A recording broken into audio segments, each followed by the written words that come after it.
ഇന്ത്യയിലെ മുസ്ലിം ജനസംഖ്യ വർദ്ധിക്കുകയാണോ?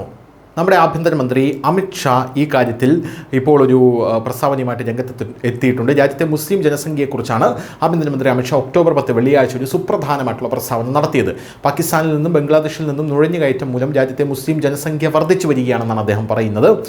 രാജ്യത്തെ മുസ്ലിം ജനസംഖ്യ 24.6% വർദ്ധിച്ചതായും ഹിന്ദു ജനസംഖ്യ 4.5% കുറഞ്ഞതായും കേന്ദ്രമന്ത്രി പറഞ്ഞു. ഇത് ഫെർട്ടിലിറ്റി നിരക്ക് മൂലമല്ല, മറിച്ച് നുഴഞ്ഞുകയറ്റം മൂലമാണ്. അതുകൊണ്ടാണ് ഞാനിത് നിങ്ങളോട് പറയുന്നത് എന്നും അദ്ദേഹം പറയുന്നു. മതത്തിൻ്റെ പേരിലാണ് ഇന്ത്യ വിഭജിക്കപ്പെട്ടതെന്ന് ഊന്നിപ്പറഞ്ഞ ഷാ ഇന്ത്യയുടെ ഇരുവശത്തും പാകിസ്ഥാൻ സൃഷ്ടിക്കപ്പെട്ടതാണെന്നും ഇരുവശത്തുമുള്ള നുഴഞ്ഞുകയറ്റമാണ് ജനസംഖ്യയിൽ ഇത്രയും വലിയ മാറ്റത്തിന് കാരണമായതെന്നും പറഞ്ഞു. ഡൽഹിയിൽ നടന്ന പരിപാടിയിൽ സംസാരിക്കവെയാണ് രാജ്യത്തെ വോട്ടവകാശം പൗരന്മാർക്ക് മാത്രമേ ലഭ്യമാകൂ എന്നും ഷാ പറഞ്ഞത്.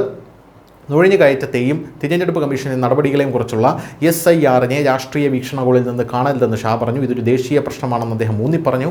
SIR വിഷയത്തിൽ കോൺഗ്രസ് നിഷേധാത്മക സമീപനത്തിലേക്ക് പോയിട്ടുണ്ടെന്ന് ആഭ്യന്തരമന്ത്രി പറയുന്നു. പ്രതിപക്ഷ പാർട്ടിയുടെ ഭരണകാലത്തും ഈ പ്രക്രിയ നടന്നിട്ടുണ്ടെന്നും അദ്ദേഹം കൂട്ടിച്ചേർത്തു. പ്രതിപക്ഷം പ്രതിഷേധ നയം സ്വീകരിക്കുന്നത് അവരുടെ വോട്ട് ബാങ്ക് നഷ്ടപ്പെടുന്നതിനാലാണ് എന്ന് അദ്ദേഹം പറഞ്ഞു. വോട്ടർ പട്ടികയിലെ പൊരുത്തക്കേടുകൾ പരിഹരിക്കേണ്ടത് തിരഞ്ഞെടുപ്പ് കമ്മീഷന്റെ ഭരണഘടനാപരമായിട്ടുള്ള ഉത്തരവാദിത്തമാണ്. നിങ്ങൾക്ക് എന്തെങ്കിലും പ്രശ്നമുണ്ടെങ്കിൽ നിങ്ങൾക്ക് കോടതി സമീപിക്കാമെന്നും അദ്ദേഹം പറഞ്ഞു. ഒരു നുഴഞ്ഞുകയറ്റക്കാരനും അഭയാർത്ഥിയും തമ്മിലുള്ള വ്യത്യാസം കേന്ദ്ര ആഭ്യന്തരമന്ത്രി അടിവരയിട്ട് പറയുകയാണ്. ഒരു അഭയാർത്ഥി ഇന്ത്യയിലേക്ക് വരുന്നത് സ്വന്തം മതം സംരക്ഷിക്കാനാണ്. അതേസമയം നുഴഞ്ഞുകയറ്റക്കാരൻ മതപരമായിട്ടുള്ള പീഡനം മൂലമല്ല, സാമ്പത്തികമോ മറ്റു കാരണങ്ങളാലോ നിയമവിരുദ്ധമായി അതിർത്തി കടക്കുകയാണ് ചെയ്യുന്നത് എന്നും അമിത്ഷാ പറയുന്നു.